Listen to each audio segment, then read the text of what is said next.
Super N, primeiras notícias. Na segunda reportagem, um toque de esperança, você conhece hoje histórias de mulheres que estão na luta contra o câncer de mama. A reportagem é de Raquel Penaforte e Thalita Marinho, com sonorização de Júnior Nichini. Antes de receber o diagnóstico de câncer de mama, a fisioterapeuta Daimler Neves, de 31 anos, passava a maior parte do tempo na clínica de estética que ela própria montou, oferecendo tratamentos de beleza a mulheres que, como ela, gostam de cuidar do visual. Há 3 meses, quando iniciou as sessões de quimioterapia, ela sabia que os enjoos e as fraquezas a acompanhariam na luta contra a doença. A profissional da estética também sabia que, além do mal-estar, a queda do cabelo logo mais a acometeria.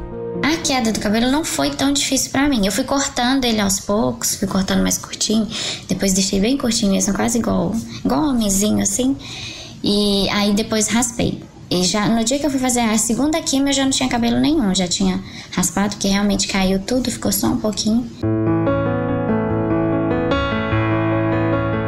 Já na primeira sessão de quimioterapia não teve jeito. O cabelo caiu e, sem se adaptar ao lenço, Daimler avaliou usar o visual careca. Aí eu comecei a usar os lenços, foi pouco tempo assim, foi 1 semana que eu usei lenço, uns 2, 3 dias, não me adaptei aos lenços, não gostei, e aí fiquei careca mesmo. E me sentia bem, não tinha tanto problema comigo não. Claro, me olhava no espelho, você sente a perda do cabelo, isso é inevitável, ainda mais pra gente mulher. Mas eu colocava que aquilo era uma fase, que depois ele ia crescer e tal, e tava bem. Só que o que mais me incomodou foi a questão dos olhares das pessoas, né? Às vezes eu saí na rua careca, o jeito que as pessoas te abordam, o jeito que te olha. Você vai sentar num restaurante ou você vai ter qualquer contato assim com o meio social, as pessoas te olham como se tivesse dó de você, como se tivesse pena de você, é como se você estivesse já morrendo, sabe? Parece que as pessoas já te colocam numa sentença de morte mesmo. E isso me incomodou bastante, porque aí eu já não me sentia incluída naquele meio ali por causa dos olhares. Aí foi quando eu optei em colocar a prótese. A fisioterapeuta fez questão de atender a equipe da Rádio Super com a prótese capilar e disfarçar o cansaço advindo do tratamento quimioterápico com uma maquiagem natural que ela mesma fez. Orgulhosa do próprio trabalho, mostrou o local anexo à casa onde costumava trabalhar. Atualmente, para a luta contra a doença, já existem diversos tipos de tratamento, mas a definição do mais indicado para cada paciente depende de fatores como o tamanho e o tipo do tumor. Segundo Paula Bittencourt, oncologista do Hospital Setos, é preciso considerar o histórico de cada mulher antes de determinar quais procedimentos vão ser adotados. O tratamento do câncer de mama, ele varia de acordo com o estágio que a doença foi diagnosticada e de paciente para paciente. A questão varia muito pela idade do paciente, o grau do tumor, o tamanho do tumor, né? E aí pode incluir a cirurgia, que pode ser com a preservação da mama ou com a retirada completa da mama, que é a mastectomia, a radioterapia, quimioterapia ou hormonioterapia. Existem pacientes que primeiro têm que fazer quimioterapia para depois operar, outros já têm indicação de primeiro operar e depois complementar o tratamento ou com uma quimio ou a radioterapia ou a hormonioterapia. Tem pacientes que só operam e fazem a rádio, outros só operam.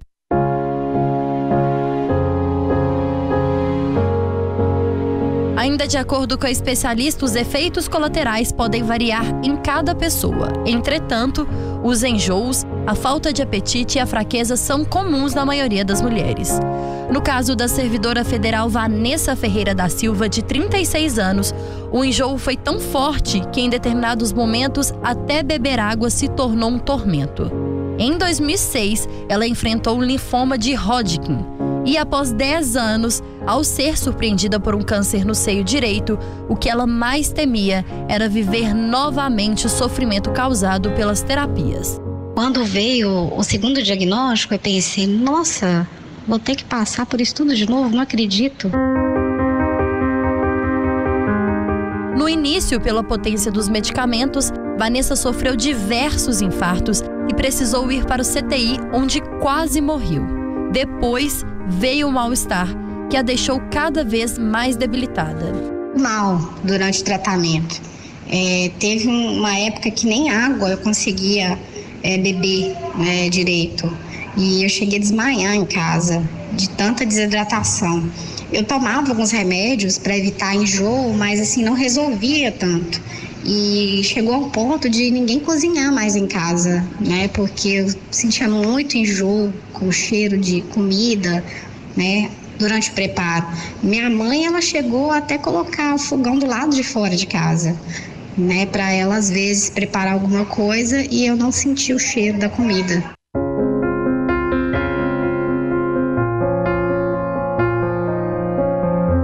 Segundo a Secretaria de Estado de Saúde, não é possível apontar quantidade de pacientes em tratamento contra o câncer de mama hoje em Minas Gerais.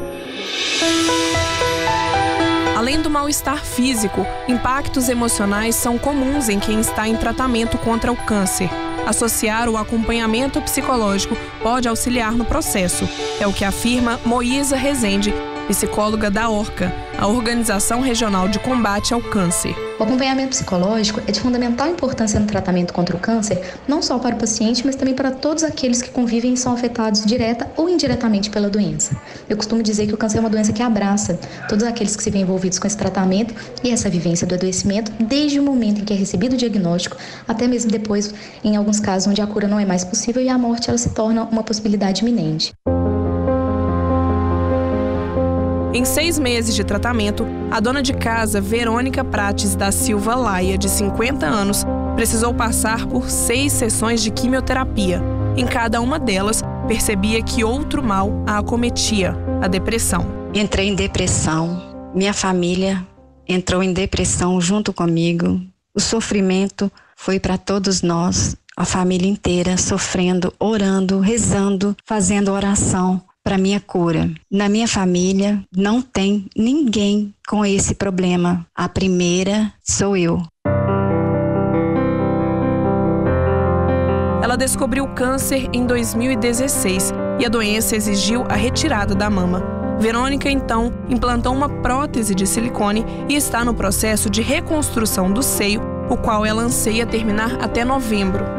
A Lei 12.732, em vigor desde 2012, estabelece que o primeiro tratamento oncológico no Sistema Único de Saúde deve se iniciar no prazo máximo de 60 dias a partir da assinatura do laudo patológico ou em prazo menor, de acordo com a necessidade terapêutica do caso, registrado no prontuário do paciente pelo médico em atendimento.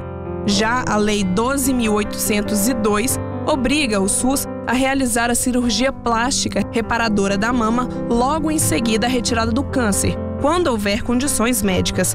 Se a reconstrução não puder acontecer imediatamente, a paciente deve ser encaminhada para acompanhamento clínico. Repórteres Raquel Penaforte e Thalita Marinho. E essa reportagem você também pode conferir nas edições impressas de hoje dos jornais O Tempo e Super Notícia e também nos nossos portais, o supernoticiafm.com.br e otempo.com.br. Neste mês de outubro, Outubro Rosa, aos sábados, a Rádio Super está trazendo essa discussão sobre o câncer de mama, sempre com as repórteres Raquel Penaforte e Thalita Marinho. Para a gente continuar falando a respeito disso e entender um pouco mais dessas histórias que nós acabamos de ouvir, nós vamos conversar agora com a psicóloga e psicanalista Vivian Godinho, que atua no Hospital Alberto Cavalcante, justamente no atendimento a pacientes oncológicos. Bom dia, Vivian, bem-vinda à Rádio Super. Bom dia. Obrigada, por essa oportunidade de contribuir mesmo em relação ao assunto. Nós é que agradecemos a sua presença. Vai participar dessa entrevista conosco também a Raquel Penaforte, que hoje, além de estar acompanhando o trânsito, protagonizou aí ao lado da Thalita Marinho essa série de reportagens que a gente está veiculando sempre aos sábados, como eu disse. E a Raquel vai nos auxiliar aqui também com a sensibilidade feminina. Ninguém melhor do que a mulher até para fazer perguntas a respeito desse assunto que é tão espinhoso.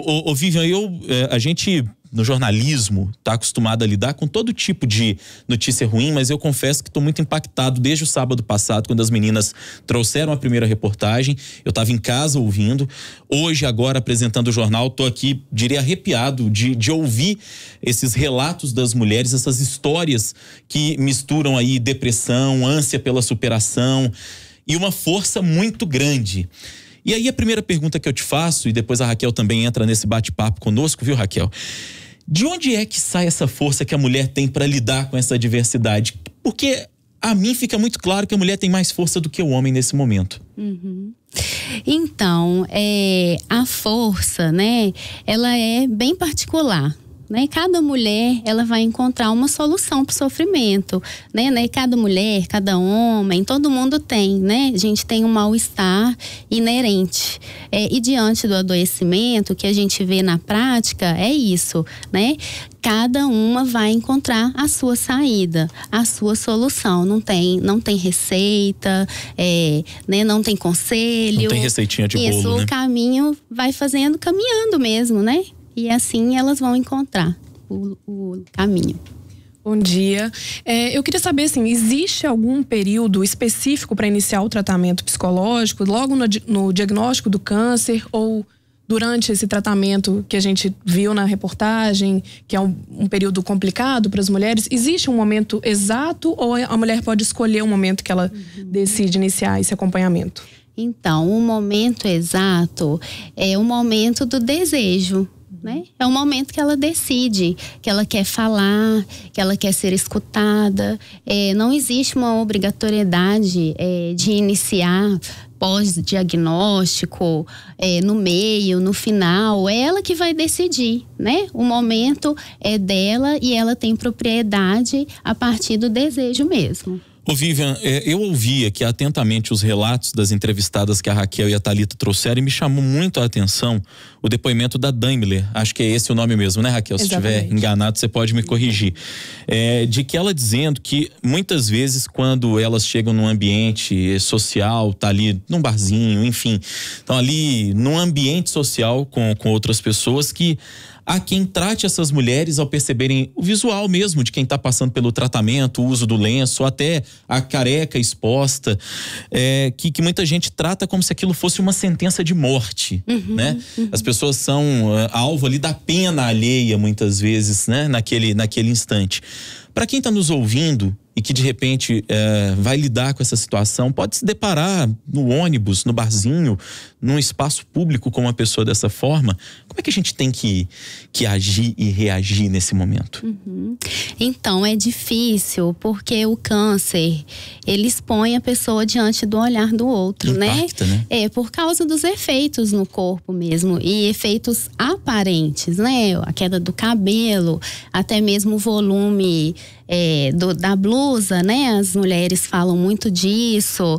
E aí é impactante para elas, né? Essa devastação, e diante do olhar para o outro, do olhar do outro como espelho, né? Que reflete mais uma vez esses efeitos, e nós também ficamos à mercê disso, né? De algo que nos fala de um devastamento, de uma finitude. Então é tão difícil para a mulher e tão difícil para nós, né? E aí que entra a discussão também da prevenção, de falar sobre o câncer, né? Que às vezes não é falado mesmo. A palavra câncer é muito difícil de ser pronunciada, Os né? mais antigos, eu me lembro da minha avó falando, ela não gosta de usar essa palavra, ela fala doença ruim. Isso, mas não é os mais antigos não, viu? Na nossa Tem prática gente jovem lá, também. Eles falam, essa doença, tenho essa doença, meu Deus, agora eu estou com isso, com aquilo que eu tô, não se referem, né? Não se referem, não é uma questão mesmo dos mais antigos também, não. A gente viu? às vezes tem essa impressão, mas é interessante até perceber isso, né?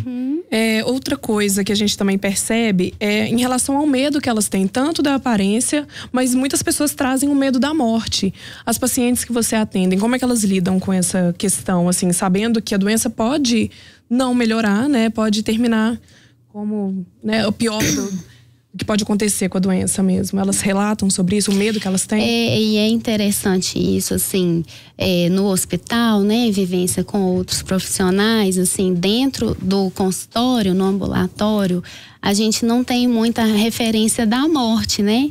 É mais dito, né, essa questão do olhar do outro, né, da beleza. Até a Dani Miller estava falando, eu anotei aqui, eu fiz umas anotações em casa, né, em relação aos meus atendimentos mesmo, e fica muito presente na fala delas a questão do cabelo, né?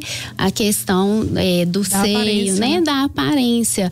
A morte, ela não é muito presente, para falar a verdade, assim, dos atendimentos na prática, né, que a gente tem dentro do hospital. Para nós, né, da psicologia, aparece mais a questão mesmo desse horror diante do olhar do outro, que também a gente pode pensar, assim, numa questão que nos coloca perto mesmo desse real, desse horror da morte, né? Porque se é uma devastação, se isso anuncia uma destruição, né, de um corpo, isso deixa aparente a questão também da morte. Então, como se diz, está falando, está um pouco puxando isso, né? Se a gente pensar. Mas a presença da fala mesmo, ela diz respeito mais à questão do cabelo, né? Aparece muito. É uma questão que envolve a vaidade feminina mesmo, né? E ataca muito justamente esse lado. E a mulher leva isso muito a sério, né? Muito mais do que nós homens, são as questões da feminilidade, de como a mulher se representa, né? Diante do mundo, o cabelo, o seio, representa a mulher. Né? São símbolos, né? São simbólicos. Pode ser chamada assim, né? Mas é interessante isso, diante do que ela, no feminino, como ela pode se representar, isso ela não tem mais desse artifício, né? Desse recurso. É sofrido mesmo. E como é que a gente pode trabalhar isso? A mulher que está enfrentando o câncer, que ela precisa tirar o seio, como que ela pode trabalhar essa questão da autoestima? Então, como eu disse, cada mulher vai encontrar a sua solução, né? Então, assim, as mulheres, quando elas chegam para mim, né? Muitas dizem que estavam na sala de espera e conversou com outras mulheres e aí ela resolveu usar lenço. Outra descobriu sobre um sutiã X, né, de enchimento, enquanto não tem a prótese. Outras decidem, não quero a prótese.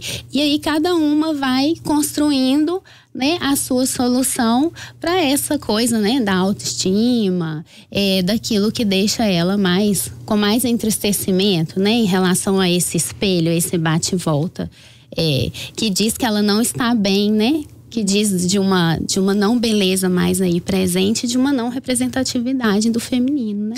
Outra coisa que chamou muita atenção no caso da Verônica, ela fala que não só ela, mas a família toda entrou em depressão.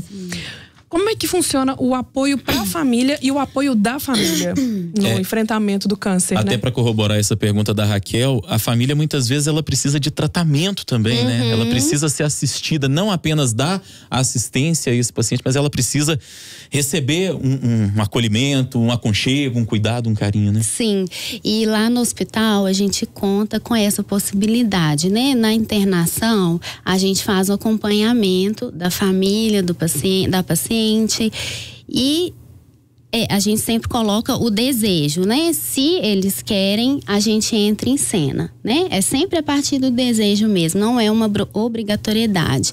Então, assim, no ambulatório nós temos essa possibilidade também do familiar que quer ser acompanhado, ele pode fazer o seu acompanhamento no ambulatório também. É importante porque é um espaço de escuta, né? Um espaço onde vai circular os afetos, vai ter lugar esse sofrimento, a palavra, e isso para nós é importante, né? Por causa dessa circulação mesmo que eu digo. E nesse caminho, todo mundo encontrar uma solução aí diante desse horror que se apresenta, né? Então nós estamos lá né? Quero dizer, de portas abertas, né? A gente sempre bate nessa tecla que não é uma obrigatoriedade, que cada um tem que ter o desejo de fazer, de ter esse lugar da escuta, né? Diante dessa invasibilidade do câncer, mas nós temos lá essa oferta para você, né? Que sente esse sofrimento terrível, nós temos essa possibilidade, estou colocando aqui essa oferta, tá? Pois é, a Vivian trabalha, a gente está conversando com a psicóloga e psicanalista Vivian Godinho, ela atua justamente no Hospital Alberto Cavalcante, no atendimento a pacientes oncológicos, então ela está aí colocando esse trabalho à disposição das pessoas, o que é obviamente muito importante também. Ô Vivian, não me pareceu o caso de nenhuma das entrevistadas ouvidas pela Raquel e pela Thalita, mas a gente sabe que algumas pessoas reagem com revolta ao saberem que estão com câncer, né? Imagino que isso possa ocorrer com a mulher também no momento do diagnóstico de um câncer de mama. Especificamente, para quem está nos ouvindo agora e eventualmente pode estar convivendo com isso em casa, e aí a gente até amplia a discussão, né? Que vai um pouco até para além da questão do câncer de mama em si, mas com esse foco, obviamente, com o qual a gente está trabalhando, para aquele paciente que reage dessa forma, reage com indignação.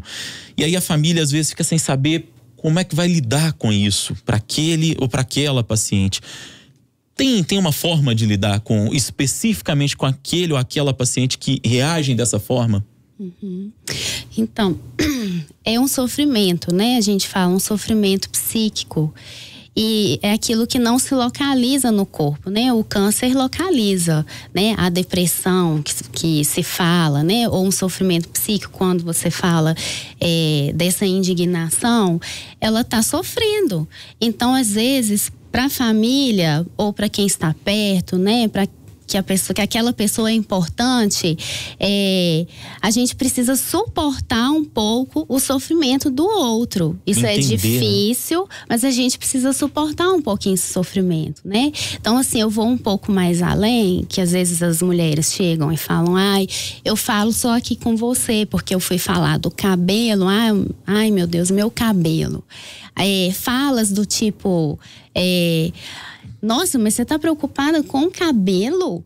E a sua vida? Não, a sua vida, isso não ajuda em nada, né? O cabelo é importante sim. Se ela tá falando do cabelo é porque é importante sim, porque diz respeito dela, da relação dela com o cabelo, né? Então, os familiares, é preciso ter uma escuta. E se você concorda ou não concorda, é importante às vezes até silenciar mesmo, né?